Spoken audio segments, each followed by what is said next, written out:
Ito, ano kaya mangyayari sa loko-lokong apat na to? Tingnan nyo. Ayan, gagapang pataas. Ngayon, dahil pahama kayo araw-araw dito, ito ang bagay sa inyo.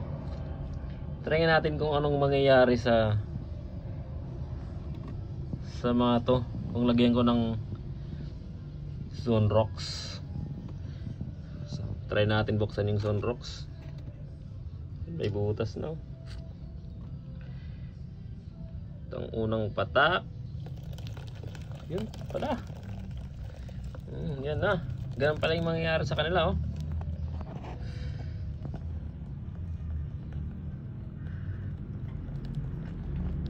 Ganyan pala yung mangyayari pag nilagyan mo ng Sunrox.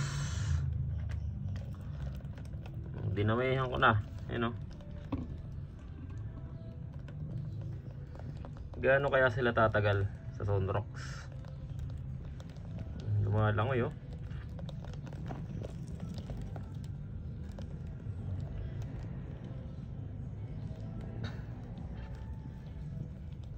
Diba? Tapang to. Dagdagan pa natin ang Sunrox. To. Sunrox.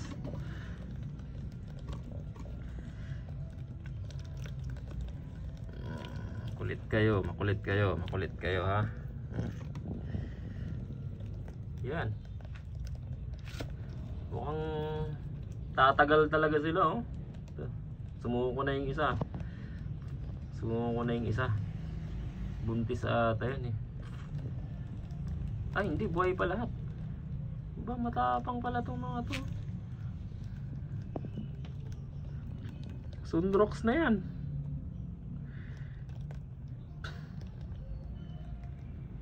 Wala na yung centipede. Yung centipede yung unang sumuko. Hindi kasi siya makaangat yung ulo niya. Wala na. Patay na ata silang.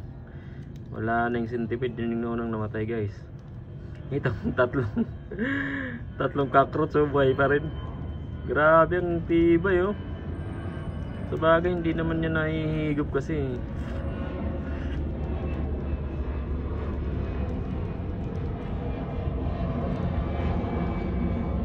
Mukhang gusto pa ata. Dagdagan natin.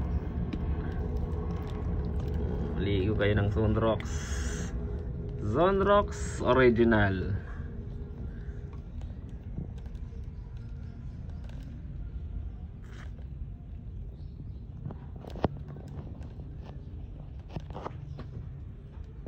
So matibay talaga tong mga cockroach, oh.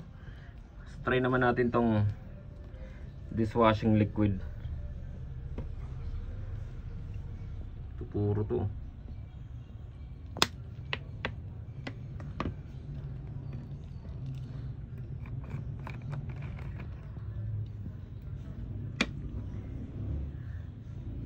Ito. Try natin tong dishwashing liquid.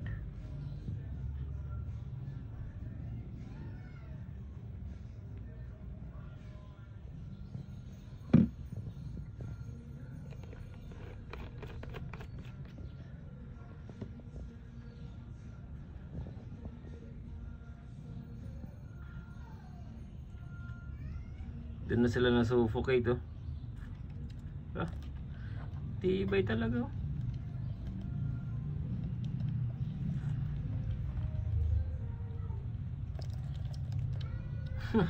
Tibay itong isa.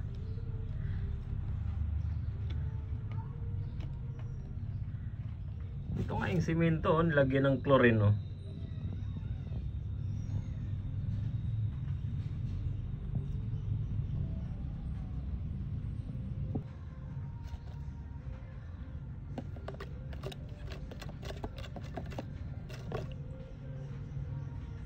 Wala na.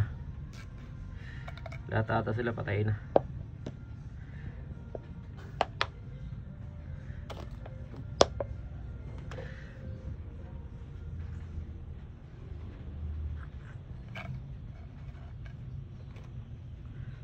Ayun na sila, oh.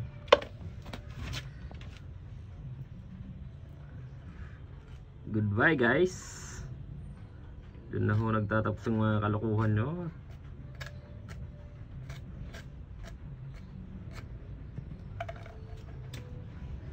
Ayun na sila.